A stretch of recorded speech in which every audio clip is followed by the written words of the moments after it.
హిందూజా వీళ్ళందరూ ఇలాంటి థర్మల్ ప్లాంట్లే పెట్టున్నారు.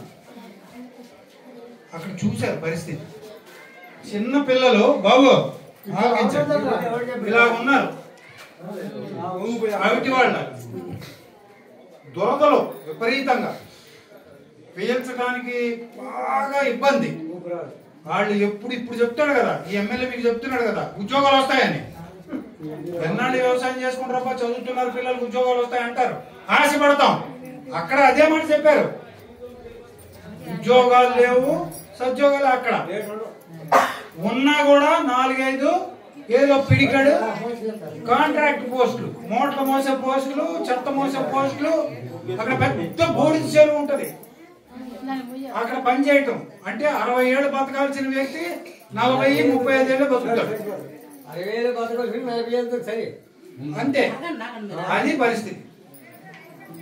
వాళ్ళ దగ్గరికి పోతే సోంపేట వాళ్ళకి చెప్పారట వాళ్ళు ఏమని, అయ్యా మీరు మోసపోవద్దు, మేము మోసపోయినట్టు మీరు మోసపోకండి, ముందు నుంచి వ్యతిరేకించండి అని నెమ్మదిగా అక్కడ మొదలైంది. కానీ వాళ్ళు కొద్దిగా ఆలస్యం, 4-5 నెలల ఆలస్యం. కానీ మీరు చాలా అడుగు ముందేస్తున్నారు, చాలా సంతోషం. ఆ అబ్బాయే అంటున్నాడు ఆ మాట, 6 నెలలు పట్టింది సోంపేటలో మాట అంటాను, థర్మల్ ప్లాంట్ మనకు వద్దని.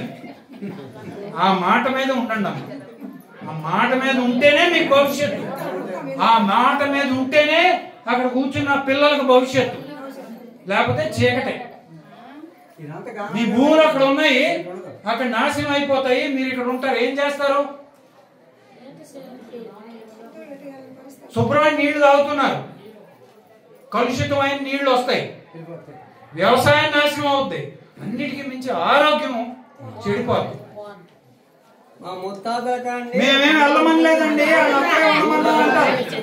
మేమేం వెళ్ళమనలేదే వాళ్ళని. వాళ్ళకేదో ఇది ఇచ్చాం అది ఇచ్చాం కాంపన్సేషన్ ఇచ్చామంటారు, దాన్ని ఉండగలమా? ఇక్కడ తెక్కవని పాలెం పెట్టవని పాలెంకి వెళ్ళండి, అక్కడ విశాఖపట్నంలో చెప్తారు వాళ్ళు, పరవాడు చుట్టూ. వాళ్ళే మమ్మల్ని తరిమి లేదండి, మేమే వెళ్ళిపోదాం అనుకుంటున్నాం. మేము ఏదో కొద్దో గొప్ప కష్టపడి సంపాదించిందంతా డాక్టర్లకే సరిపోతుంది. ఊపిరితిత్తులు డాక్టర్లు, చర్మ వ్యాధులు, గుండె జబ్బులు, క్యాన్సర్లు.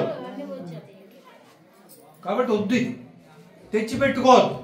ప్రత్యామ్నాయాలు ఉన్నాయి, కరెంట్ ఎక్కడి నుంచి వస్తుంది ఇది లేకపోతే అని ఎదురు ప్రశ్న వేస్తారు వాళ్ళు. బోల్డ్ పద్ధతులు ఉన్నాయి కరెంట్ తెచ్చుకోవడానికి, సౌరశక్తి రకరకాలు ఉన్నాయి.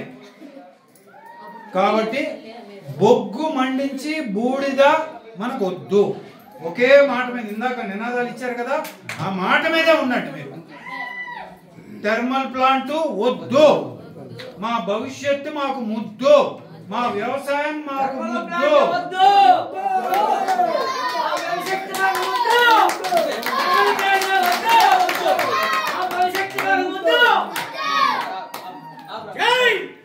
అది ఆ మాట మీద ఉండండి అమ్మా. రాబోయే రోజుల్లో అన్ని రకాల మాయ మాటలు చెప్తూ మీ దగ్గరికి వస్తారు, మీరు ఎదుర్కొనే శక్తి. నేనైతే నమ్ముతున్నాను, మీ ఇక్కడ చూస్తుంటే మీ మాట బట్టి ఇది మీకు అర్థమైంది విషయం. మన యోగి గారు ఇక్కడ ఆదివాసీ సంక్షేమ పరిషత్తు ఇప్పుడు ఒక ఇది కూడా సంఘం కూడా పెట్టుకున్నారు, థర్మల్ ప్లాంట్ వ్యతిరేక పోరాట కమిటీ అని. ఆ కమిటీ కింద పనిచేసి ఇది వద్దు, మాకు ఎట్టి పరిస్థితుల్లో వద్దు, మాకు ఏమైనా చేయాలంటే మా వ్యవసాయానికి సంబంధించి, మాకు నీళ్లకు సంబంధించి, మా పిల్లల ఉద్యోగాలకు సంబంధించి వేరే చేయండి, సంతోషిస్తాం, కావాలంటే ఓట్లేస్తాం. కానీ థర్మల్ ప్లాంట్ మాత్రం ఈ బొగ్గు ఈ బూడిద మాకు వద్దు, మా భవిష్యత్ అంధకారంలో ఉంటది అనే మాట మీద ఉండండి. మేము బయట మానవ హక్కుల వేదిక, హక్కులు ప్రజలకి హక్కులు ఉంటాయి, ప్రతి మనిషికి పుట్టినందుకు కొన్ని హక్కులు ఉంటాయి, అది ఎవ్వరు తీయలేరు. నేను ఈ కులంలో పుట్టానా, ఆ కులంలో పుట్టానా, ఈ మతంలో పుట్టానా, ఆ మతంలో పుట్టానా, ఆదివాసీ ప్రాంతంలో పుట్టానా, ఆదివాసీ ఏతర ప్రాంతంలో పుట్టానా, వెనుకబడిన ప్రాంతంలో